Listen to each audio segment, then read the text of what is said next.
ये सभी अपने जीवन को मंगलमय बना रहे हैं। तो बोलिएगा दोबारा से, जय बोलिए आचार्य गुरुवर श्री विद्यासागर जी महाराज की, आचार्य गुरुवर श्री विद्यासागर जी महाराज की, अभिनव आचार्य श्री समय सागर जी महाराज की, पूज्य श्री सुधा सागर जी महाराज की, पूज्य श्री सुधा सागर जी महाराज की।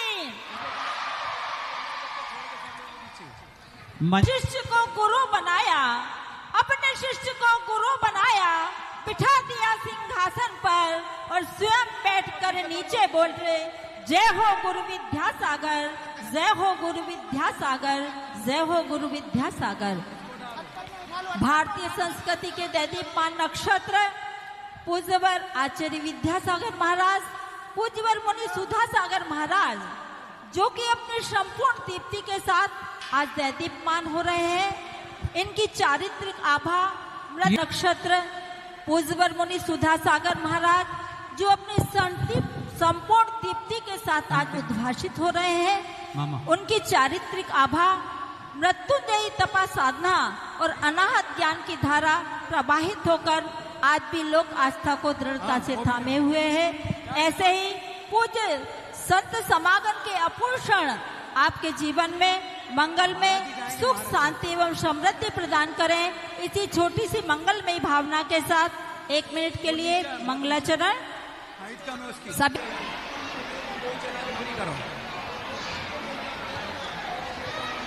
साउंड के पीछे करो, छोटा जो कर रहे हैं साउंड जो है साउंड से पीछे कर दो।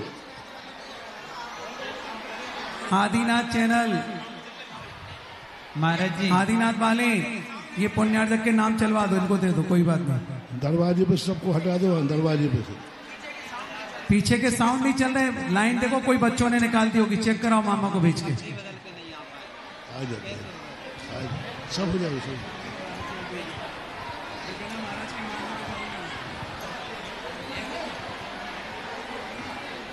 ये लोग क्यों खड़े हैं भीड़ लगा के, पीछे निकल जाओ जल्दी से।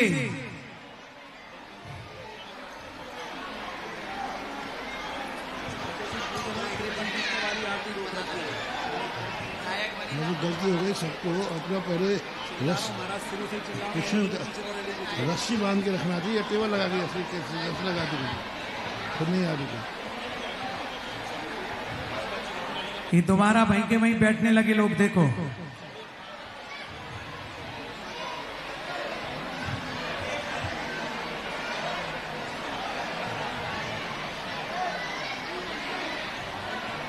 बच्चों में उसके जीवन के बहुत सारी विपरीत परिस्थितियां हो जाती हैं, तो वहां फिर जिंदगी में शिनचैन स्वामी ने कहा, तुम इस प्रकार की शुरुआत करने के पहले कुछ सगुन करो।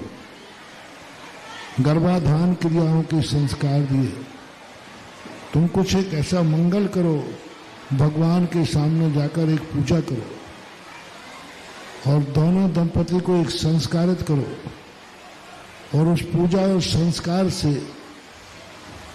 या तो तुम्हारे गर्भ में गलत जीव आएगा ही नहीं, आ जाएगा तो वह तुम्हारा कुछ भी गलत नहीं कर पाएगा, क्योंकि उन्होंने एक क्रिया कराई। जब जन्म की क्रिया हुई तो जन्म के बाद भी उन्होंने फिर कहा, जन्म एक तुम्हारी एक बहुत बड़ी जिंदगी की शुरुआत है। और जन्म के दिन उन्होंने फिर उस बालक के ऊपर क्रिया करने की बात कही, यहाँ तक कि कहीं बच्चे का नाम उसकी जिंदगी के विपरीत न हो जाए, क्योंकि नाम का भी बहुत बड़ा प्रभाव पड़ता है। नाम यदि गलत रूप में लग गया तो बहुत बड़ी गलत हो सकता है। अतः जन्म के 12वें दिन उन्होंने फिर एक नामकरण का संस्कार किया। देखो, बच्चों के नाम ऐसे ही नहीं रखना चाहिए, मौज मस्ती में नहीं रखना चाहिए, ऐसे ही चलते फिरते नहीं, ना चिंटू फिंटू किंटू ऐसे नाम नहीं रखना चाहिए। नाम एक बहुत बड़ी शक्ति है, नाम का जीवन में बहुत बड़ा प्रभाव है। और नाम से भी व्यक्ति के संस्कार बनते हैं। तो पूज्यपाद जिनसेन स्वामी ने नाम रखने की विधि बताई, उन्होंने मंत्र दिया और उन्होंने कहा कि ऐसे नाम मत रखो, एक अनुष्ठान करो, मंदिर में जाकर एक पूजा करो और पूजा करने के बाद सारे परिवार के लोग एक शगुन उठाएं, उसके बाद उसकी शुभ नक्षत्र शुभ राशि में जो उसका जन्म हुआ है उस राशि के अनुसार जो अक्षर आवे तदनुसार मंत्र पढ़ते हुए मंगलाष्टक पढ़ते हुए भगवान के शाम के नाम लेते हुए, क्योंकि 12 दिन में तो बच्चा मंदिर में जाएगा नहीं, तो पूरे परिवार के जो बुजुर्ग हैं उनके मुख से उसका नाम उच्चारण कराइए। जो घर में ज्येष्ठ हो, श्रेष्ठ हो, शुभ हो, उनको बुला करके और उसका पुष्प क्षेपण करते हुए मंत्र पढ़ते हुए नाम रखना चाहिए। आप लोग यूं चलते फिरते बच्चों के नाम बिगाड़ देते हैं, उनकी जिंदगी भी बिगड़ने की संभावना होती है।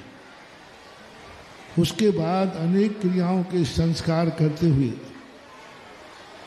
आज जो क्रिया के संबंध में अपने यहाँ इकट्ठे हुए हैं, 8 वर्ष के बाद उन्होंने विशेष क्रिया की कि बालक को घर से प्रातःकाल नहा धो करके नया धोती दुपट्टा पहनाना, उसके नाम से खरीदना, नया दुपट्टा धो करके शुद्ध सोला का पहना करके, हार मुकुट पहना करके, गाजे बाजे के साथ रिश्तेदारों को बुलाकर, समाज के लोगों को बुला करके, अष्ट द्रव्य लेकर के बच्चे के हाथ में चवर दिए जाएं, वो चवर ढोलता हुआ अथवा उनके परिवार के लोग चवर ढोलते हुए, परिवार के लोगों के हाथ में चवर होना चाहिए और चवरों को ढोलते हुए गाजे बाजे के साथ उसे मंदिर में ले जाइए। मंदिर में प्रवेश करते ही बालक चवर ढोलते हुए मंदिर में प्रवेश करे। शांति से सुने बच्चों, और गार्जियन लोग विशेष रूप से सुने। मंदिर में चवर ले जाते हुए उसको ढोलते हुए प्रवेश कराइए और वहाँ जाकर के भगवान की वंदना करा करके उससे अभिषेक या शांति धारा बच्चे के कराइए। उनके परिवार के जो माता पिता हैं वो उस बच्चे को लेकर के हाथ पकड़ करके उसको पूरी अभिषेक विधि कराते हुए, उस दिन की पूरी अभिषेक विधि उसी से कराइए। आप उसके साथ में रहिए और एक एक अभिषेक विधि को समझाइए उनको। और जब अभिषेक और शांति धारा करे तो उस बालक के लिए जो घर के बुजुर्ग हैं वो बुजुर्ग लोग उस बालक को, उस गंधोदक को अपने हाथ से उसके माथे पर धारण करें और उस बालक के हाथ से पूरे परिवार के लोग गंधोदक लेवे। पहले घर के जो मुखिया लोग हैं, जो उस बालक ने अभिषेक शांतिधारा की, उसका गंधोदक उसी के सिर पर डाले और फिर उसके बाद में उस बालक से ये कहे कि हे बालक, तुम आज से सम्यक दर्शन के योग्य हो गए हो, आज से तुम जिनेंद्र भगवान को छूने के योग्य हो गए हो, आज से तुम महाराज को आहार देने के योग्य हो गए हो, अतः तुम हमारे सारे परिवार को, समाज के लोगों को गंधोदक दीजिए।